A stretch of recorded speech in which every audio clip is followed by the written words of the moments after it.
Hey everyone, I'm Ben Revitt and this is Ray Saunders. Hello there. You might have seen us popping into your clubs around New Zealand and Australia or in our court pages, but what are we doing today? Today we just wanted to have a quick chat about the fitness industry from a growth and marketing perspective. We'll have a little chat about our campaigns and how they're going. We've got a cool couple of stories for you as well you might find interesting, and then some marketing insights that you can implement into your own club. So I spend quite a bit of time speaking with club owners and industry professionals within New Zealand, and I guess in a nutshell the morale over there is really good. From all accounts, membership sales have been really strong. People are quite keen to get back into the gym, and look, one of the few benefits from this situation might be that just a renewed focus and energy about health and well-being, and people that may have never potentially ventured into a gym or a health club before are now willing to do that. Yeah, after COVID and they did their at-home workouts, I feel like that's motivated them to head on into some gyms. Yeah. Rach, you chat with clubs in Queensland and New South Wales. How have you found they're going? Well, they've been open for about 8 weeks now. I think New Zealand's been 12. Yeah. So, it's been 8 weeks, which is...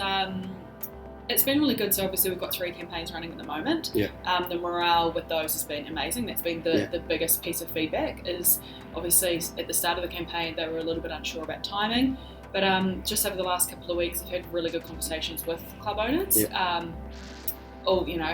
From Cairns and Townsville all the way down to Tamworth, and the vibe with each club is different, but they're just doing the best they can, and it's been great to hear. Most of them are really happy and sold well. That's cool.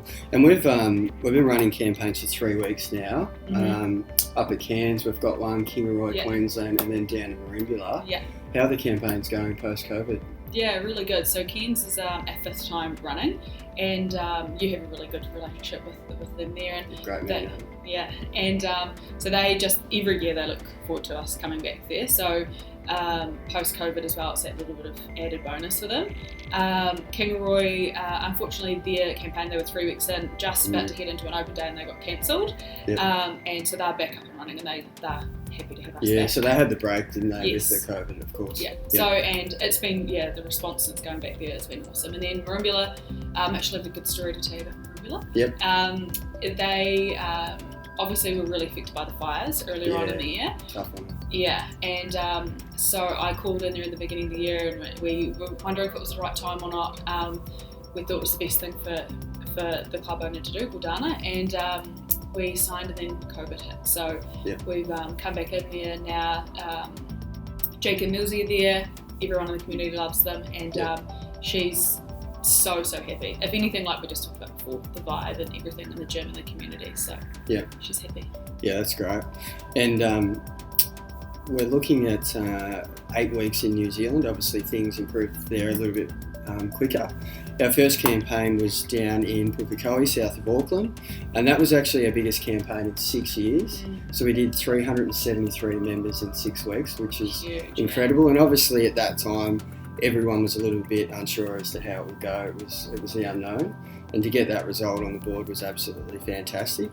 We've also had another one running in Manukau, which finished actually just on Friday with 220 members in 6 weeks, which again was an absolutely fantastic result for that club. And that was cut short due to COVID originally. A bit of a good story, that one. So, excuse me, I walked in the door of Muhammad's gym in December, and straight away you could see that there was a need for him to get some help in marketing and growing his membership base, and I remember him looking me in the eye and saying, Ben, I really need CFM's help. So unfortunately had to wait a little while for a campaign, just because we were quite booked up in New Zealand, and after his long 3 or 4 month wait we finally started with that campaign, which got some really good results early, and then of course the lockdown hit.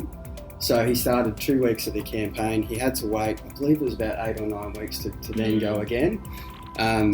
And to restart that campaign and do the final 4 weeks and get 220 was absolutely awesome.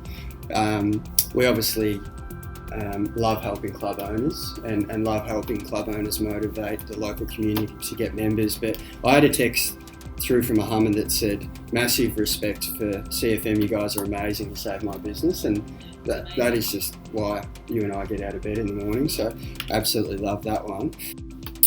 Now, in terms of our campaign marketing, obviously throughout the break, our digital marketing team with our awesome director Liam Robertson put some time into researching, I guess, new tactics we could use within the campaign. And one thing that came about from that was email marketing.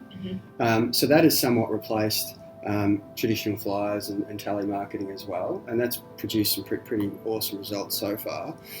It's also got the expenses of the campaign down. Yes. And club owners love that, don't they? Because they get more money quicker. Yeah, that's one thing that a lot of club owners have, speaking with them over the last couple of weeks, we've talked about the expenses, and that's been something that has been good. Yeah, I love that. So with the campaigns we've done so far post-lockdown, has there been any channels in particular that have worked really well? Yeah, so Hannah Robinson, who's our digital marketing manager, she did a really amazing blog called Social Media, a Beacon of Hope. Yes. And that's on our website if you want to go have a look. And she talks a lot about different, the percentages that increased over COVID, Facebook stats, basically just gives quite a few different tips on how social media has improved over this time, and And I think there's like 4 things your business can do from that particular blog. So if you're in a position where you're sort of maybe wondering what you can do, where you could start, you could probably start by reading that blog and implementing some of that advice from the great Hannah Robertson. The other blog on our website is How Well Do You Know Your Members, which you put together. Tell us a little bit more about that. Well, over COVID, we used that time, you and I, to kind of figure out a little bit more about what our club owners want, because obviously that's who we try and help. So we did a survey ourselves and sent it out to just a handful of club owners that we work with, and basically to find out what they enjoy about a campaign, things they may need more help with and things. So I think it's really beneficial for clubs to do with their members to find out more about them in order to be able to service them, keep retention, loyalty and things like that. And one thing we found quite interesting was we had sort of a general assumption that people were on Instagram. The club owners we help are on Instagram, and based on that survey we found out that 8 out of 10 prefer Facebook communication. And emails, which is why we... So we were able to redirect our communication. It might be something clubs can implement as well. Well, that pretty much wraps things up for today. I hope there's a couple of nuggets of gold for everyone that has stayed tuned. But yeah, thanks for tuning in. If you've got any questions at all on marketing, or you want to find out more about our campaigns, please just get in touch with Rachel and myself. We're more than happy to help, and we'll come back to you soon. Thanks, guys.